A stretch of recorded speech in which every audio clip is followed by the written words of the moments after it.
bénisse abondamment partout là où vous êtes en train de nous suivre. Nous sommes vraiment honorés de vous savoir nombreux à suivre la rencontre de ce soir comme nous l'avons pu annoncer.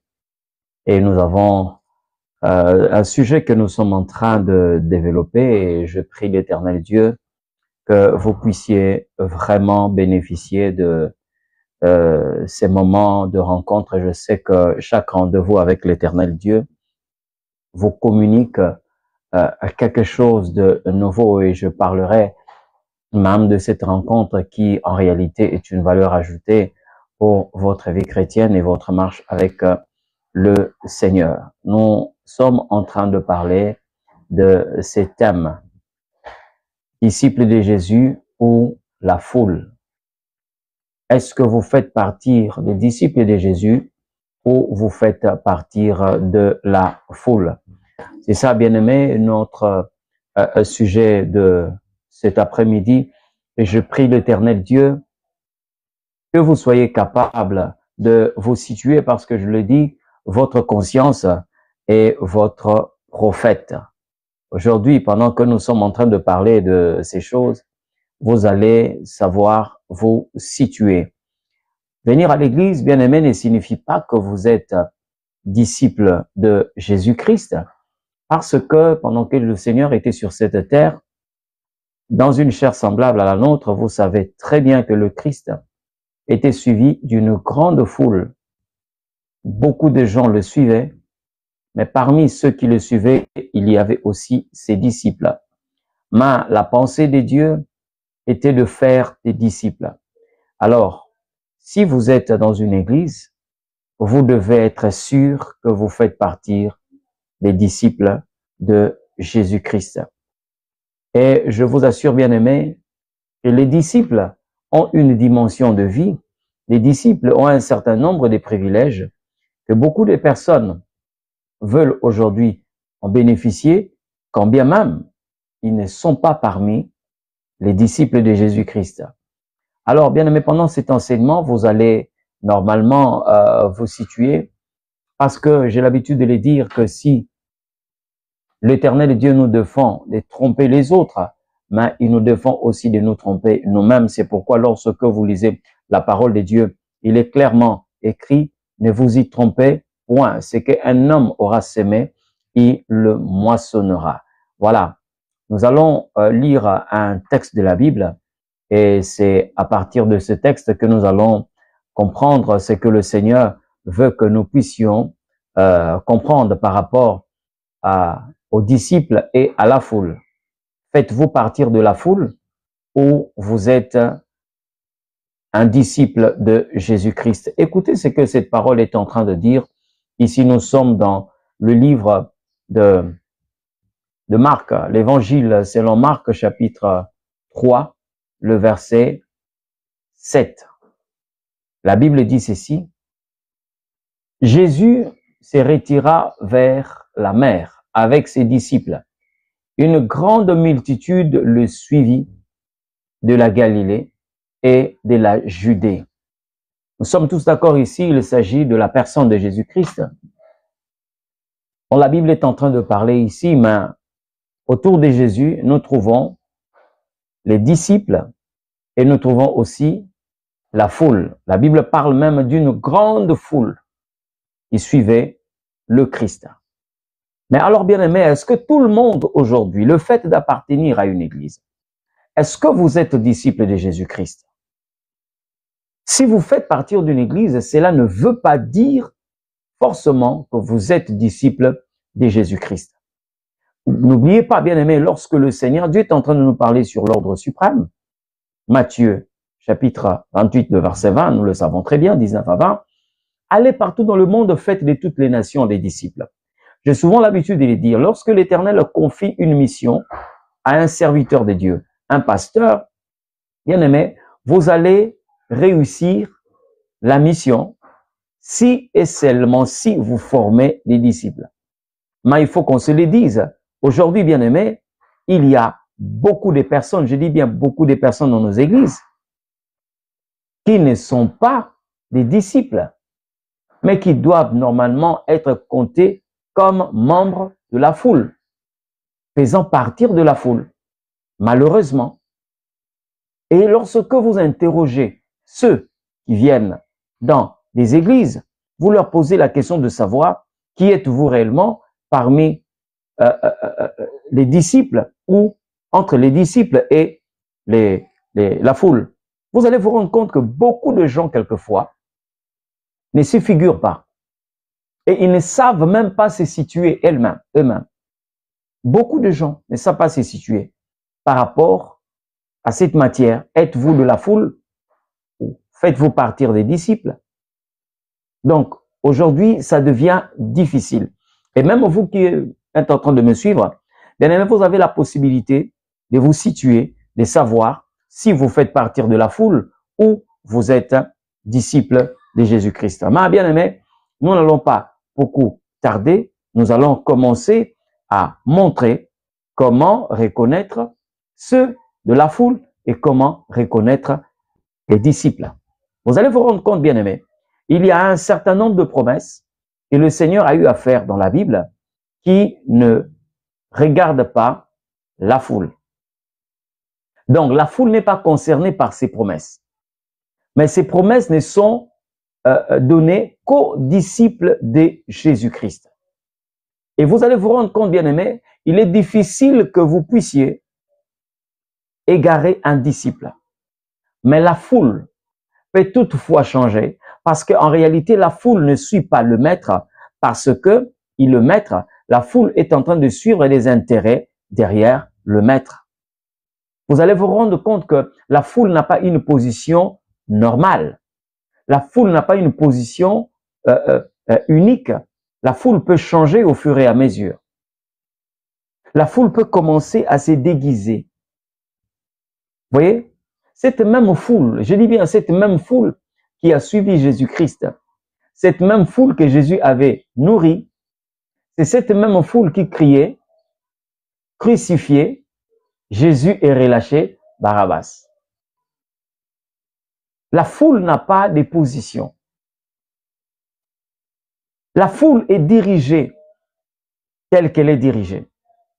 Et j'ai entendu les gens dire, la voix du peuple, c'est la voix de Dieu. Heureusement que c'est un verset un verset naturel, ce n'est pas un verset de la Bible.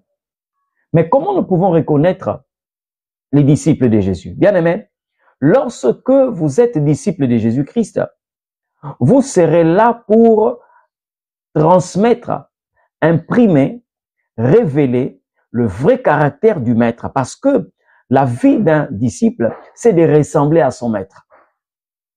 Vous allez vous rendre compte, bien aimé, il était facile qu'un membre de la foule puisse se dissiper et dire, moi je n'ai jamais connu Jésus.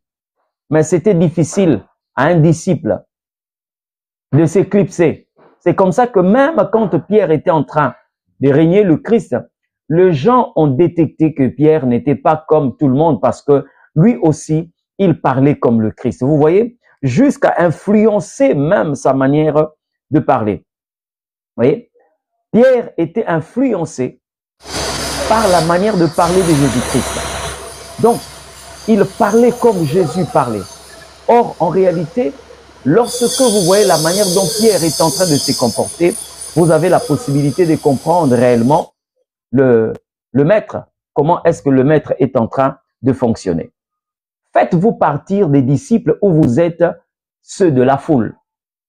Aujourd'hui, dans l'église, tout le monde qui arrive veut donner l'impression d'être disciple de Jésus-Christ. Or, ce dont nous avons besoin, ce n'est pas donner l'impression d'être disciple, mais c'est d'être disciple de Jésus-Christ.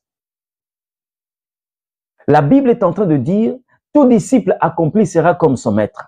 Il est difficile que vous puissiez normalement vous passer pour un disciple et ne pas être capable d'agir comme le maître. Si aujourd'hui dans nos églises, nous avons des gens qui ne peuvent pas agir comme le Christ, tout simplement parce que la nature des disciples fait défaut. Heureusement que être disciple de Jésus-Christ n'est pas un vêtement qu'on peut mettre, mais c'est une nature qui commence par l'intérieur. C'est comme ça que vous allez voir lorsque les gens veulent donner l'impression d'être des disciples. En réalité, ces gens sont trahi. Pourquoi? Parce que on ne peut pas donner l'impression d'être disciple, mais les disciples, on doit l'être. Et il y a un travail profond que le Saint-Esprit est en train d'accomplir pour façonner des disciples. Bien aimé, quelqu'un de la foule peut abandonner sa place.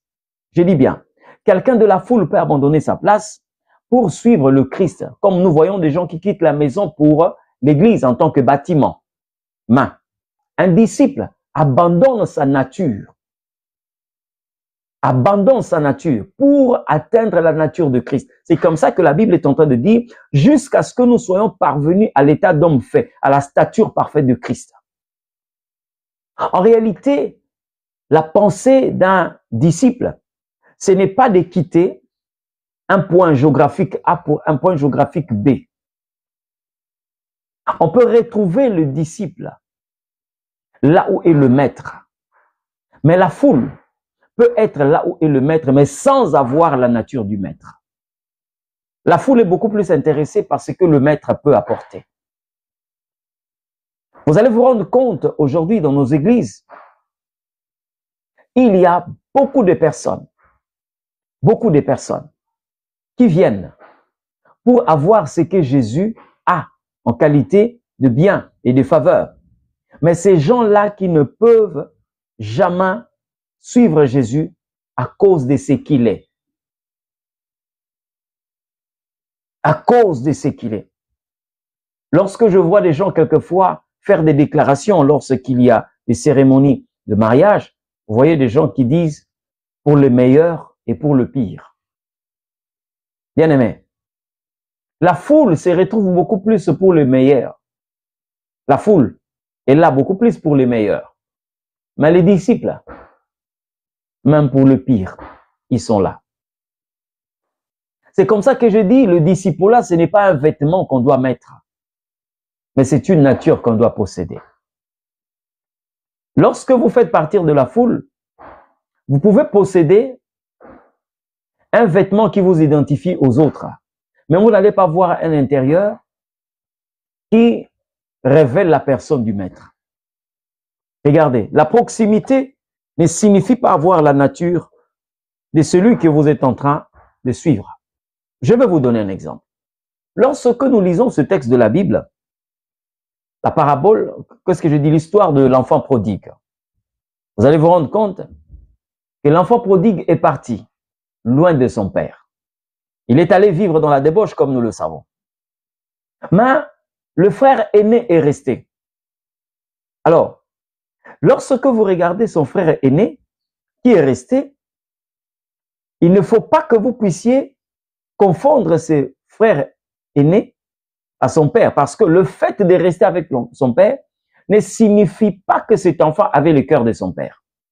Et ce qui était fort regrettable, c'est de voir qu'un fils qui était resté auprès de son père n'a pas eu le caractère de son père. Voilà des choses que nous devons normalement éviter lorsque nous marchons avec le Christ. Combien de personnes aujourd'hui qui peuvent être à l'église, mais qui n'ont rien de Dieu. Écoutez, je prends un seul exemple, un seul élément, le Seigneur dit, Dieu est amour. Mais aujourd'hui, bien aimés, plusieurs personnes sont devenues comme ses frères aînés et qui est devenu par la suite un frère haineux. Je parle de cette différence parce que le fait d'être aîné ne fait pas de vous identique au père. Parce que le père est plein d'amour. Mais dans le fils aîné, on a trouvé la haine. C'est ce qui a fait de ce fils aîné un fils haineux. Parce que il n'a pas voulu voir son frère rentrer au bercail. Pour lui, cet enfant pouvait même mourir là où il était parti. L'essentiel pour lui, c'est qu'il a pris ses biens et il est parti faire sa vie. Pourquoi encore revenir? Or, le père, lorsqu'il parle de ses fils qui étaient partis, il dit cet enfant était mort et il est revenu à la vie. C'est-à-dire que le frère haineux, je dis bien le frère aîné, qui est devenu le frère haineux, n'a pas voulu de la résurrection de son frère. Pour lui, il fallait qu'il soit enterré. Mais or, le Père lui-même a manifesté la volonté de voir encore son fils revenir à la vie. La foule est comme ça. Le fait d'être à côté de Jésus ne signifie pas que vous avez sa nature. Le fait d'être avec le Christ ne signifie pas que vous avez sa nature. Beaucoup de personnes aujourd'hui, je dis bien beaucoup de personnes aujourd'hui, dans nos églises, on peut remplir quelquefois des églises, on peut remplir des chaises, mais le royaume est vide. Le royaume est vide. Bien aimé, dans le royaume, il n'y a pas de place pour la foule, parce que la foule peut changer la direction de ses pas, mais n'est pas changer son cœur. C'est comme ça que vous allez voir, bien aimé, quand vous regardez très bien, vous allez vous rendre compte que la foule a quelquefois un comportement versatile. Comment vous pouvez admettre Jairus a perdu sa fille et les gens sont venus pour compatir, pleurer avec sa femme, comme Jairus était avec le Christ, il venait, accompagné aussi de ses disciples. Mais vous pleurez pourquoi? Parce que vous avez voulu que cet enfant soit en vie. Mais bien aimé, lorsque Jairus est arrivé, Jésus a dit, cet enfant n'est pas mort, mais elle dort. Regardez la foule qui était en train de pleurer. La Bible dit, les gens ont commencé à se moquer de Christ. Les gens rigolaient. Comment vous pouvez passer de pleurs au rire? Comment? C'est inexplicable. C'est tout simplement parce que il y a des gens qui peuvent seulement s'afficher de l'extérieur, mais à l'intérieur, il y a autre chose. Bien-aimés dans le Seigneur, est-ce que vous faites partie de la foule ou vous faites partie des disciples de Jésus-Christ? J'aimerais dire à quelqu'un, la Bible est en train de nous parler ici de Jésus qui s'est retiré avec ses disciples. Mais la Bible dit, une grande foule le suivit. Or, regardez la manière dont on est en train de parler ici. On a utilisé d'abord le verbe « s'est retiré » et on a parlé du verbe « suivre ». Jésus s'était retiré. Une façon de dire qu'il n'a plus voulu être là où il était. Et les disciples allaient aussi faire autant. Mais la foule ne s'était pas retirée, mais la foule suivait Jésus. La foule suivait le Christ. Je vois le comportement de la foule comme la manière dont les gens agissent lorsque nous sommes en face d'un vendeur une fois au marché. Si vous voyez quelqu'un qui se pointe devant un vendeur ou une vendeuse en train de parler, quelquefois on n'a pas besoin de connaître son nom, on n'a pas besoin de connaître son ethnie, on n'a pas besoin de connaître ses soucis. Ce qui nous importe, c'est seulement de savoir à combien vous faites cet article. Et même si vous pouvez passer du temps là pour essayer de discuter, de dialoguer avec la vendeuse ou le vendeur, lorsque la personne va se lever pour aller chez elle, nous allons prendre une autre direction. C'est comme ça que vous allez voir très souvent la nuit, on ne parlait que de Jésus avec ses disciples et la foule rentrait chez elle. Mais les disciples restaient là. Les disciples restaient là. Les disciples savaient comment est-ce que le maître mangeait, comment il dormait, comment il respirait. Cela n'est pas donné à la foule. Bien aimé, aujourd'hui, moins de personnes, je sais que c'est pas tout le monde en fait, mais moins de personnes veulent normalement ressembler le Christ. Pour certains, ressembler le Christ n'est pas vraiment un souci. Mais venir pour avoir un miracle, venir pour être guéri, tout le monde veut. Venir pour accéder à un niveau très élevé de faveur et de bénédiction, tout le monde est là. Mais lorsqu'on veut parler normalement de la nature du maître, moins de personnes s'y intéressent. C'est ça le comportement de la foule. J'ai vu les disciples suivre Jésus même dans des moments les plus difficiles. Dans des cas les plus difficiles, les disciples étaient là. J'ai entendu même un qui a dit, alors pour que nous puissions mourir avec lui. Regardez le dire des pierres. Seigneur, s'il faut que je meure pour toi, je le ferai. Quand bien même il était en train de le dire, par enthousiasme, mais il a démontré au moins qu'il avait besoin d'être avec le Maître. La foule était en train de regarder le Christ de loin. Mais les disciples le regardaient de près. Est-ce que vous êtes normalement disciples de Jésus? J'ai vu la manière dont Jésus a traité les disciples. Ce n'est pas de la même manière qu'il a traité la foule. Et effectivement, il y a un traitement tout à fait différent. Lorsque Jésus parle à Pierre en disant « Arrière de moi, Satan », s'il faisait partir de la foule, il allait partir. Mais en tant que disciple, Pierre était encore là. Et c'est ces caractères-là que nous sommes en train de voir dans l'Ancien Testament. Lorsque nous parlons de ces cas qui étaient arrivés à Anne, la mère de Samuel, je crois que les dires d'Élie n'étaient pas aussi faciles. Traiter une femme qui était dans une douleur atroce, dire « Qu'est-ce que tu ne peux pas faire passer ton vin ?» Mais la femme ne s'est pas laissée ébranler. Elle n'a pas quitté l'église. Elle ne s'est pas fâchée contre le serviteur de Dieu. Elle n'a pas piqué une crise de colère. Mais par contre, elle a fini par dire « Je ne suis pas ivre. Je suis en train de pleurer à cause de la douleur que je suis en train de ressentir. » Bien-aimés, j'aimerais vous dire une chose. Si Jésus ne vous traite pas durement, tout simplement parce que vous faites partir de la foule, mais si vous faites partir des disciples, il va vous traiter durement parce que le résultat, ou encore, ce que vise le Christ, c'est que vous puissiez être comme lui. Dans le chef d'un disciple, le trésor pour lui, c'est le maître.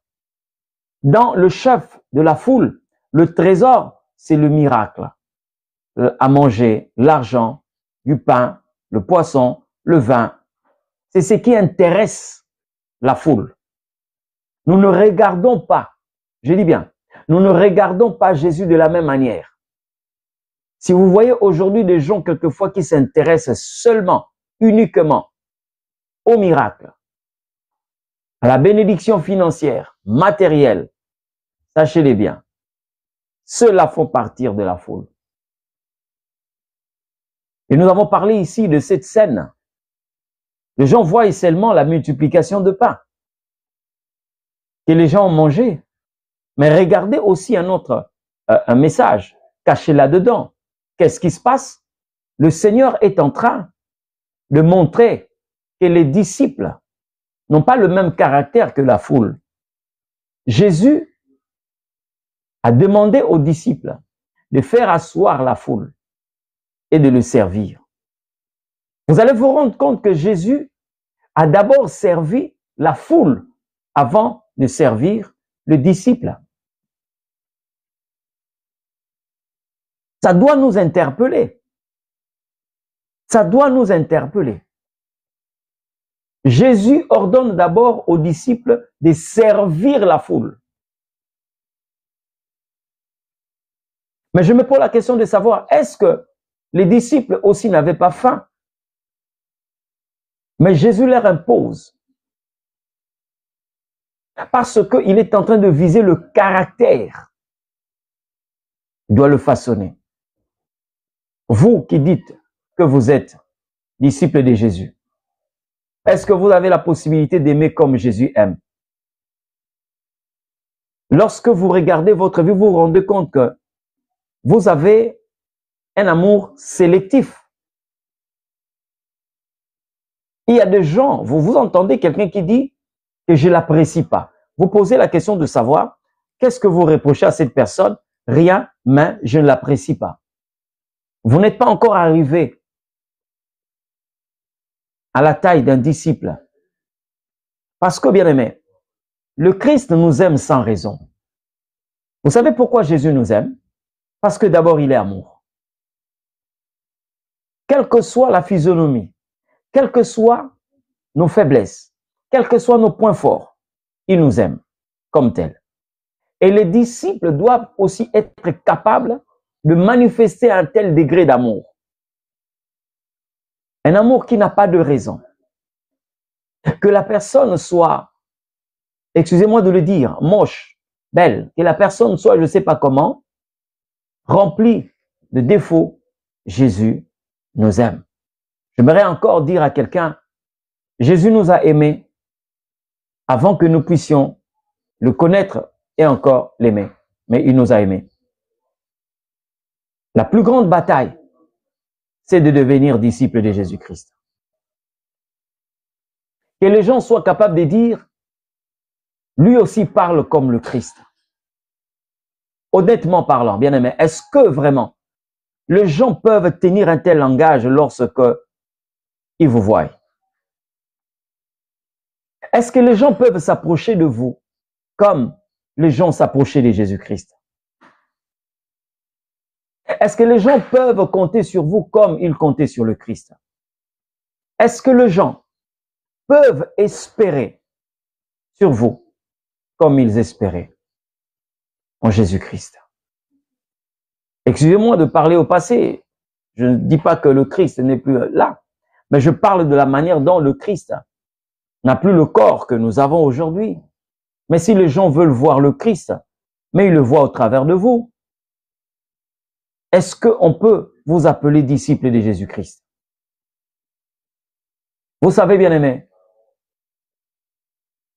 j'ai vu le Christ donner du pain à la foule, mais j'ai vu le même Christ se donner à ses disciples, lui-même en tant que le pain de vie.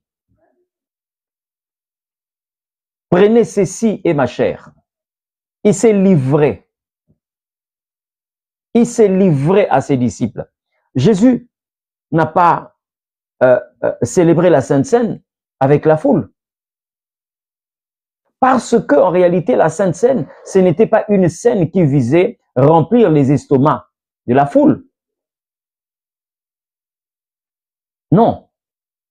La Sainte Seine, c'était pour donner la nature du Christ à ceux qui le suivaient. Mais la foule avait mangé du pain multiplié. Mais il s'est réservé pour le disciple. C'est comme ça qu'aujourd'hui, les gens se plaisent. Certains, pour eux, la course prend fin lorsque nous recevons ce que le Christ nous a donné. Pas comme nature, mais comme bien. La foule se comporte comme Sarah. Sarah, une fois reçu le problème, plutôt la promesse d'Isaac, elle s'arrête là. Le Seigneur est venu et il a dit, l'année prochaine, à la même époque, je viendrai et ta femme embrassera un fils. Pour Sarah, j'ai déjà ma promesse, c'est fini, c'est terminé.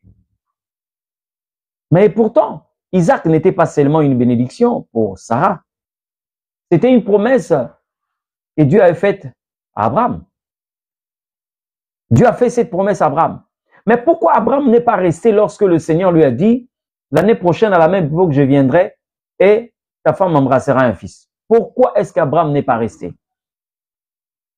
Mais quand Dieu s'est levé pour partir, Abraham est parti avec le Christ. Il est parti avec Dieu. C'est ce que Sarah n'avait pas écouté, qu'Abraham va écouter. Cacherai-je Abraham ce que je veux faire? Abraham a écouté le plan de Dieu pour Sodome et Gomorrhe, chose que Sarah n'avait pas écoutée. Et pour Sarah, ça s'est limité là, le fait que le Seigneur Dieu m'a promis Isaac, que tout est fini. Mais pour Abraham, Le chemin continue. C'est comme ça que quand le Seigneur est en train de parler en disant que vous recevez au centuple, c'est dans cette génération, le disciple ne s'arrête pas là. Il ne vise pas le siècle présent seulement, mais le disciple vise d'abord le royaume de Dieu. C'est comme ça que vous allez vous rendre compte lorsque vous présentez le royaume de ce monde et le royaume des cieux. Les disciples commencent d'abord par le royaume des cieux avant de finir avec le royaume de ces mondes. Quelqu'un va me poser la question de savoir comment, mais le Seigneur l'a dit, cherchez premièrement la justice et le royaume. Toutes ces choses vous seront données par-dessus tout. Pour un disciple, ce que nous recevons ici sur terre constitue le cadet de nos soucis. Mais premièrement, c'est d'abord la personne de Christ. Premièrement, c'est d'abord sa nature. Combien de personnes aujourd'hui? J'ai entendu quelqu'un dire, ah, si j'avais vécu au temps de Jésus-Christ. Mais l'Église, nous ne pouvons jamais accepter que quelqu'un parle de la sorte aujourd'hui. Parce que les disciples de Jésus-Christ sont là pour représenter valablement le Christ. Est-ce que vous pouvez voir comme le Christ voit? Est-ce que vous êtes capable d'aimer comme le Christ aime? Est-ce qu'aujourd'hui, on est en train de diriger nos regards comme le Christ est en train de regarder le monde? Pourquoi aujourd'hui, moins de personnes s'intéressent par exemple au salut des âmes? Parce qu'on n'a pas la nature de Christ. Plusieurs n'ont pas cette nature. Ce qui nous intéresse, c'est que nous puissions avoir ce dont nous avons besoin. Je ne condamne pas ici ceux qui ont des biens matériels et l'argent. Dieu n'est pas contre cela. Mais sauf que cela ne doit pas constituer une priorité pour nous. Vous voyez? Regardez la manière dont Moïse a parlé à Dieu.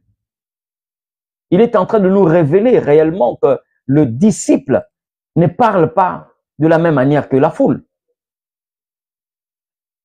Les disciples ne parlent pas de la même manière que la foule.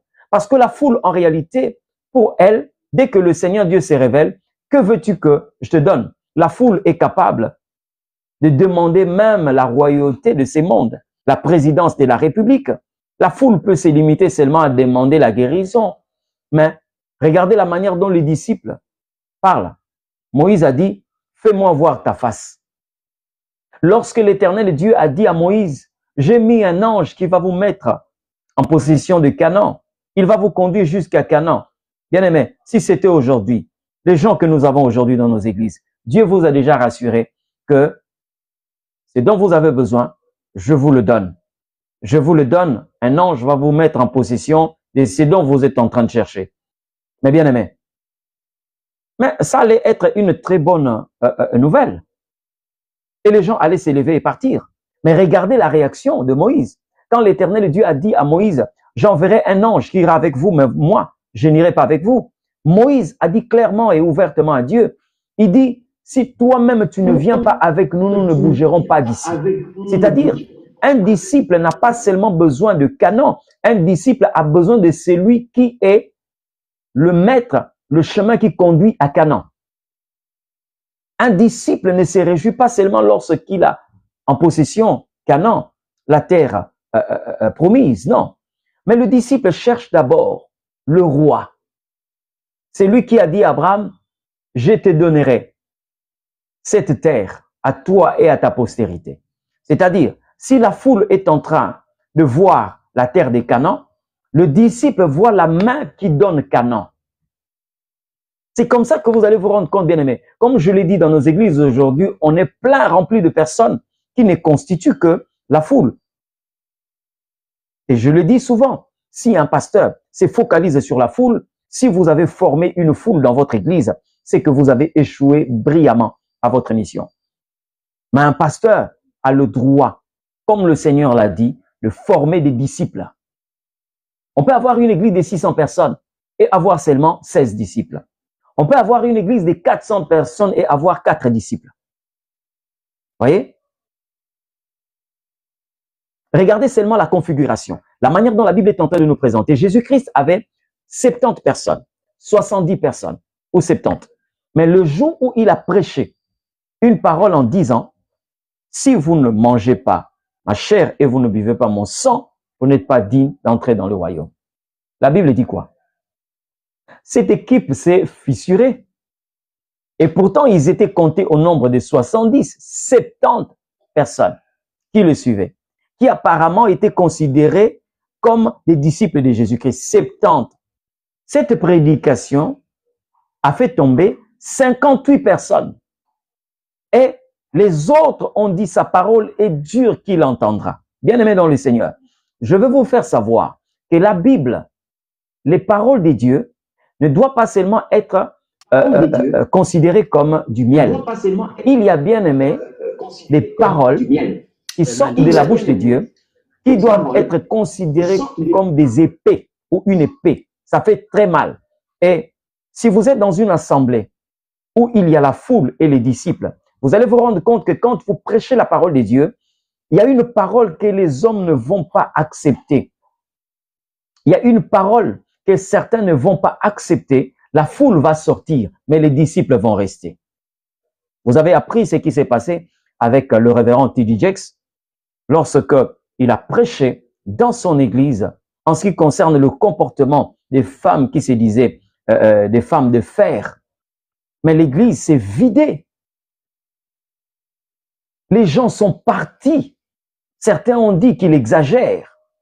Pourquoi il peut prêcher de telles choses? Mais les disciples sont restés. J'aimerais être un pasteur qui conduit les disciples de Jésus-Christ. C'est vrai que ce n'est pas moi qui forme les disciples.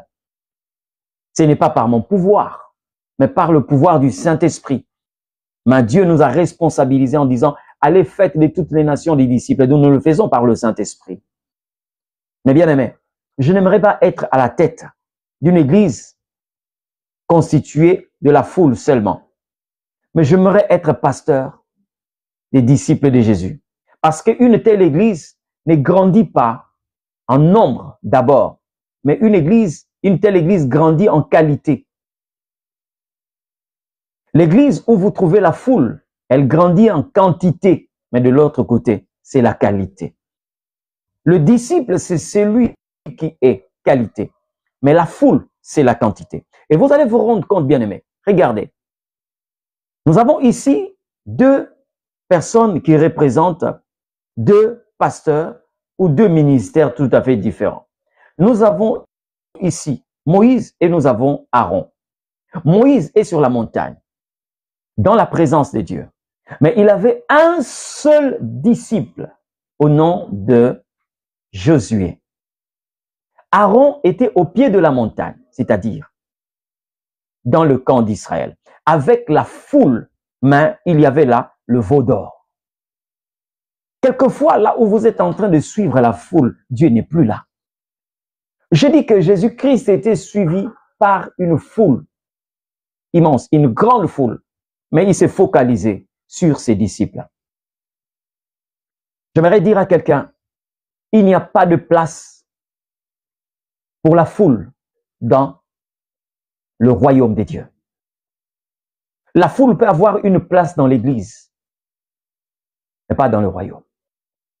C'est comme ça que vous verrez, bien aimés, les démons ne respectent pas la foule, mais les démons respectent les disciples. Les démons craignent les disciples parce qu'ils ont la même énergie, ils ont le même esprit que le maître. Le Seigneur l'a dit, tel que le Père m'a envoyé, moi aussi je vous envoie. Cette phrase veut tout simplement dire, de la même manière que le Père m'a envoyé, moi aussi je vous envoie de la même manière. Or, nous savons très bien que le Christ était envoyé avec l'Esprit sans mesure. Et aucune force ne pouvait résister à Jésus-Christ. Il a dit, guérissez les malades, purifiez le lépreux. Vous comprenez un peu? Là, le Seigneur s'adresse non à la foule, mais aux disciples. Faites de toutes les nations les disciples, baptisez-le. Donc, les gens ne devaient pas regretter le fait de ne pas vivre à l'époque où Jésus était sur terre. Parce qu'il y a encore ces disciples sur cette terre, les gens qui peuvent valablement le représenter. quelqu'un va me poser la question de savoir comment, il l'a déclaré en disant, vous ferez ce que je fais. Voilà la vie d'un disciple. Vous ferez ce que je fais et vous en ferez même des plus. Est-ce que cette vie, vous l'avez? Est-ce que vous manifestez cette vie? C'est pourquoi j'ai dit au départ, chacun de nous a un prophète. Et le prophète que vous avez avec vous, c'est votre conscience. Votre conscience. Pendant que nous sommes en train de parler, bien-aimés, la conscience est en train de vous situer. Nous avons ici deux listes. Nous avons ici deux listes. Si vous avez des questions à poser, je crois que vous pouvez, vous allez attendre le moment où nous donnons 5 minutes à la fin pour poser des questions et nous sommes là pour vous répondre. J'ai souvent l'habitude de les dire. Dans cette école, le plus grand professeur, c'est le Saint-Esprit.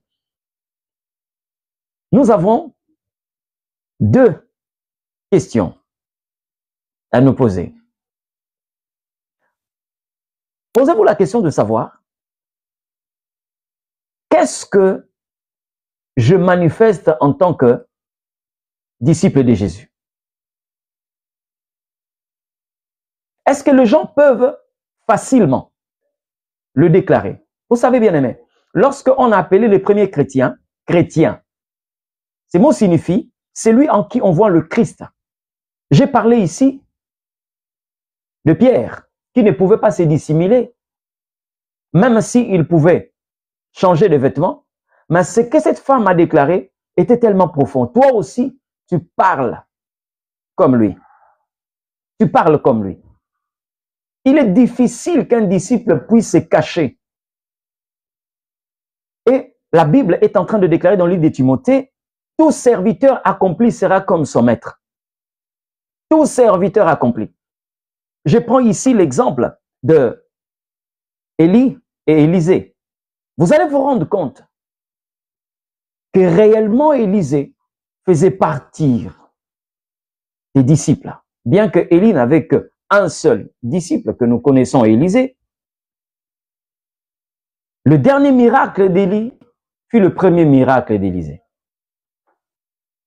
Mais bien aimé, regardez ce qu'était Josué pour Moïse. Est-ce qu'aujourd'hui, les gens peuvent le dire? Parce que quand Élisée est rentré, Élie est déjà monté, les fils des prophètes ont dit, l'esprit d'Élie est sur Élisée. Est-ce qu'aujourd'hui, les gens peuvent voir l'esprit de Christ sur vous? Vous avez aujourd'hui des gens qui ont du mal à aimer, mais tout en étant dans l'église. Vous avez des gens aujourd'hui qui ont du mal, quelquefois, de par leur présence, à chasser ne fût-ce qu'un mauvais esprit. Mais bien aimé, comment pouvons-nous dire que nous sommes disciples de Jésus? Comment pouvons-nous le déclarer? Ce n'est pas par des simples déclarations que vous pouvez dire que moi je suis disciple de Jésus. Aujourd'hui, nous avons des malades parmi nous. Nous avons des personnes possédées parmi nous. Nous avons des païens.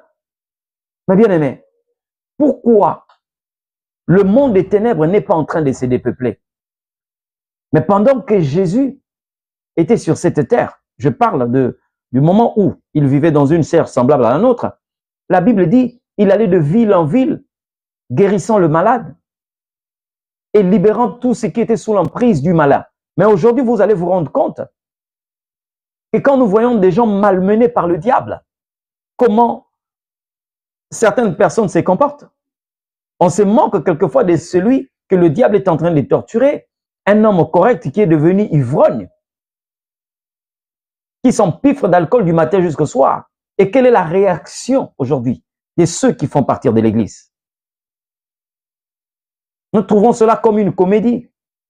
Nous pouvons prendre le téléphone et commencer à filmer et publier une telle image de quelqu'un qui est en train d'en dîner, en marchant. Bien aimé, nous voulons avoir des vues, mais nous ne voulons plus sauver des vies. Faites attention. Restez dans une église, comme je l'ai dit, la proximité d'un âme du temple ne fait pas de lui automatiquement disciple de Jésus. J'ai parlé ici de l'enfant prodigue. Vous regardez son frère. Il a utilisé, bon, en fait, il est appelé le frère aîné. Mais après, il est devenu un frère haineux.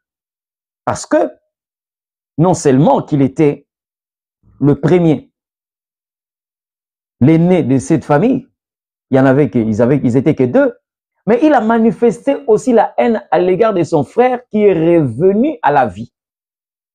C'est comme ça qu'il quitte le frère aîné et est devenu le frère haineux. S'il avait bénéficié de cette proximité, il allait aimer au même titre que son père. Comment est-ce que ton père se réjouit du retour de ton frère, mais toi, tu piques une crise de colère parce que ton frère est revenu? La conclusion, c'est que tu n'as pas reçu le cœur du Père. Beaucoup de personnes aujourd'hui, il y a même de ceux qui sont en train de prier. Je vois sur des montagnes les gens prier, aller dans des lieux de retraite, demander la puissance. Mais pourquoi est-ce que le Seigneur n'exauce pas certaines prières? Parce que vous n'êtes pas en train de demander la puissance pour guérir les malades, mais pour vous faire un nom. Vous êtes en train de chercher la puissance, l'onction. Ce n'est pas pour que vous puissiez libérer ceux qui sont sous l'emprise de l'ennemi, mais parce que vous savez qu'avec l'onction, vous pouvez attirer le bien matériel, l'argent. Et je bénis Dieu parce que Dieu, avant de répondre à votre prière, avant d'écouter vos prières, il voit vos intentions. Dieu voit d'abord les intentions avant d'écouter la prière. C'est comme ça qu'il n'a pas exaucé l'offrande de Caïn. Dieu a d'abord jeté un regard sur Caïn avant de regarder son offrande. Bien aimé, ça fait mal lorsque votre conscience est en train de vous apprendre que vous n'êtes pas disciple de Jésus, mais vous faites partir de la foule qui suit Jésus. Si vous faites partir de la foule, je crois que ça doit être le moment de votre appel. Mais en marchant, vous devez rejoindre le camp des disciples. C'est là où la Bible est en train de dire il y a beaucoup d'appelés, mais peu d'élus. Les disciples n'est pas un appelé, mais les disciples, c'est un élu. Parce que parmi les appelés, vous trouverez aussi la foule.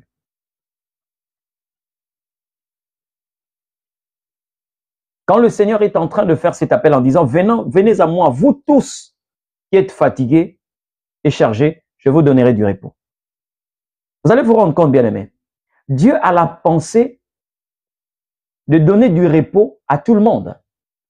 Mais vous allez vous rendre compte que plusieurs peuvent venir, mais tous ne reçoivent pas le fardeau que le Seigneur leur accorde. Parce que lorsque nous venons, nous avons le désir de lui donner nos fardeaux, mais nous n'avons pas le désir de recevoir son joug. Nous n'avons pas le désir de recevoir son joug. C'est comme ça que la Bible est en train de parler d'une catégorie de personnes. Là, vous le trouvez dans le livre d'Ésaïe, où les femmes disent, nous voulons seulement porter ton nom. Mais nous allons manger notre pain. Nous allons porter nos propres habits. Ce texte veut tout simplement dire ceci. Donne-nous seulement ton nom.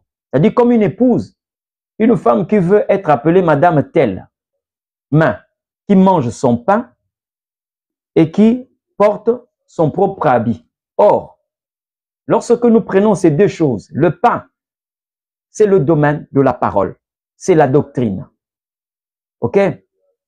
Le vêtement, c'est le domaine de l'esprit, le revêtement. Il y a des personnes aujourd'hui qui veulent seulement être appelées chrétiens, mais qui se nourrissent de leur propre nourriture et qui ont leur propre esprit. Ils sont dans l'église. Et vous allez vous rendre compte, bien aimé, tout en étant à l'église, lorsque vous leur apportez une certaine parole, on vous dit que là, il ne faut pas y entrer parce que ça, c'est ma vie privée. C'est ma vie privée. Or, bien aimé, lorsque vous venez au Seigneur, il nous a donné un enseignement. Quel enseignement? Jésus, à 33 ans et demi, c'est un homme déjà adulte, mais il a été crucifié à moitié nu. C'est pour dire que là, il n'y avait pas de vie privée. Il n'y avait pas de vie privée. On lui a dépouillé, on lui a livré en spectacle. Tout le monde était en train de le voir. Le roi. Tout le monde pouvait voir sa nudité. Le roi, le créateur. Mais comment voulez-vous que vous puissiez avoir une vie privée? Lorsqu'on touche à certains péchés, vous avez des sourcils froncés. Non. Pourquoi il a parlé de la sorte? Bien aimé, dans l'église, dans les églises où il y a la foule, où la foule domine, on peut même imposer au pasteur ce qu'il ne peut enseigner, ce qu'il peut enseigner et ce qu'il ne peut enseigner.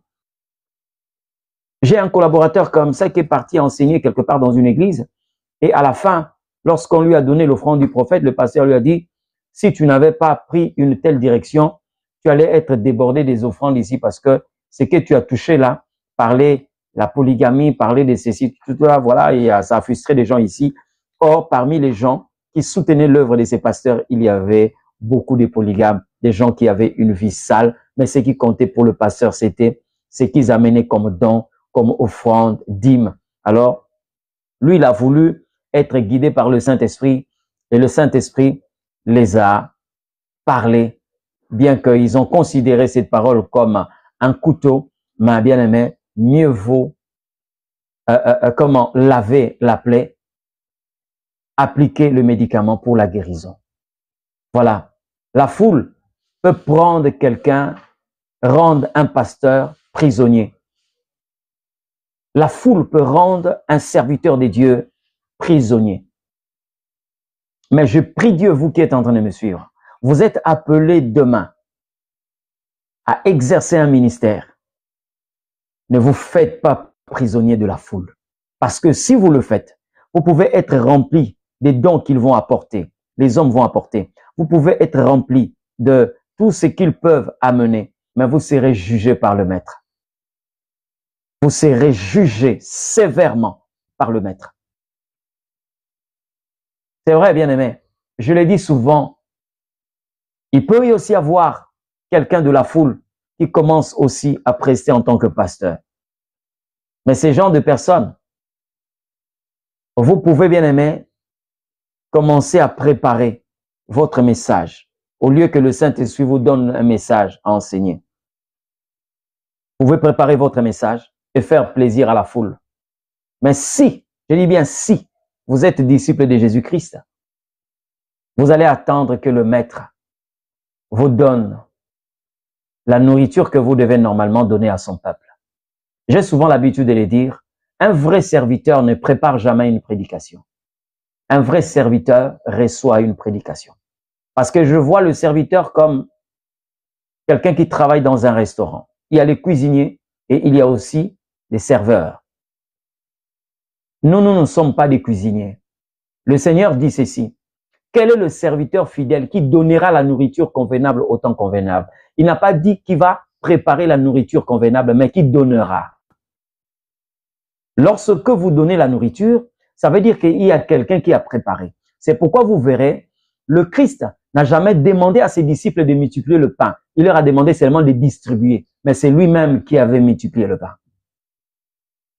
C'est pourquoi à chaque instant que nous devons être devant les hommes, nous avons la possibilité de nous mettre à genoux et demander au Saint-Esprit, que veux-tu que je puisse donner à ce peuple? Bien-aimés, nous avons été vraiment contents de vous présenter ce deuxième numéro de cet enseignement, foule ou disciples de Jésus. Comme nous avons l'habitude de le dire, à la fin, nous avons 5 minutes où nous permettons à ceux qui nous suivent de poser des questions par rapport à cette matière. Mais j'aimerais déjà dire à ceux qui nous suivent que nous aurons le 3e numéro de cet enseignement demain samedi à partir de 20h30 heure de Kinshasa. Nous serons ensemble avec vous. Donc, si vous avez une question à poser par rapport à cette matière, nous sommes là pour vous répondre par la grâce de Dieu. Et nous en profitons aussi pour vous présenter cette œuvre glorieuse, cette œuvre de la servante de Dieu, Maman Hélène Mavungu, qui a chanté L'amour de ma vie, une chanson ou un cantique tiré de l'album l'amour infini, que je vous conseille, bien aimé, d'aller découvrir. Vous pouvez vous abonner sur sa chaîne YouTube, Hélène Mavungu TV, mais aussi vous pouvez vous abonner sur sa chaîne, qu'est-ce que je dis, sur sa page TikTok, Hélène Moké. Vous pouvez découvrir cette merveilleuse chanson, mais aussi vous avez la possibilité de vous abonner sur sa page Facebook, Hélène Mavungu Moké. Vous aurez cette œuvre merveilleuse et Dieu vous bénira abondamment. Donc, je crois que dans les jours qui viennent,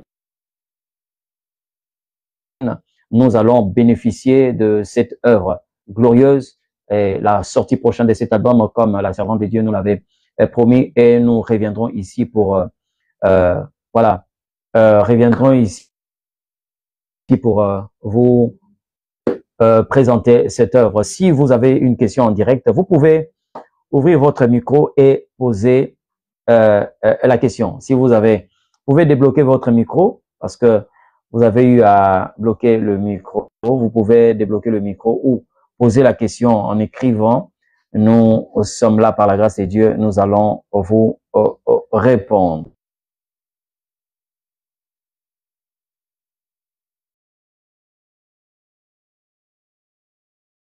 Trois minutes pour que nous puissions désamorcer le live. Je le répète encore, ceux qui ont des questions, ouais, vous pouvez le poser par la grâce de Dieu. Nous allons vous répondre. Ouais, vous pouvez vous abonner sur notre chaîne YouTube aussi, Amos Mavungu TV. Vous aurez là-bas plusieurs de nos prédications, des enseignements, des émissions, et Dieu vous bénira abondamment. Partagez aussi les liens, invitez plusieurs personnes à s'abonner. Je dis que c'est vraiment l'objectif pour nous de faire une grande armée de vrais serviteurs des dieux, ceux qui reçoivent la nourriture du ciel. Voilà. Que l'Éternel Dieu vous bénisse abondamment. Que l'Éternel vous bénisse. En tout cas, c'était, comme je l'ai dit, un réel plaisir. J'aimerais ici prier pour chacun de nous pour que nous puissions nous séparer. Mais demain, à 9h, à cause que j'ai dit demain samedi à 20h30 heure de Kinshasa, nous serons en direct pour une troisième partie de cet enseignement, la foule ou les disciples de Jésus-Christ. Père de gloire, je prie pour ton peuple et dans le nom puissant de Jésus-Christ de Nazareth, je viens ici bénir chacun de nous, bénir ce peuple éternel, notre Dieu, qui a suivi cet enseignement. Et je t'ai prie, Père, de faire de nous des disciples comme tu l'as manifesté, dans le nom puissant de Jésus-Christ. Je prie pour ceux qui sont malades, que la guérison entre et s'enracine en vous au nom de Jésus. Pour ceux qui ont des problèmes financiers et n'importe quel problème, que le Seigneur Dieu vous apporte solution au nom de Jésus. Ainsi, j'ai prié dans le nom de Jésus-Christ. Voilà. Je crois que il y a quelqu'un qui voulait poser une question pendant que nous étions en train de prier. Pour les 2 minutes qui nous restent, nous pouvons répondre à cette question rapidement et nous allons désamorcer le live. Voilà, je crois que nous sommes obligés, bien aimés, de désamorcer. Je crois que s'il y a encore de ceux qui ont des questions jusque-là, je vois pas, mais demain, nous serons en direct, comme je l'ai dit, à 20h30 et nous allons répondre à vos doléances par la grâce du Seigneur. Que l'Éternel Dieu nous bénisse. Merci et à la prochaine.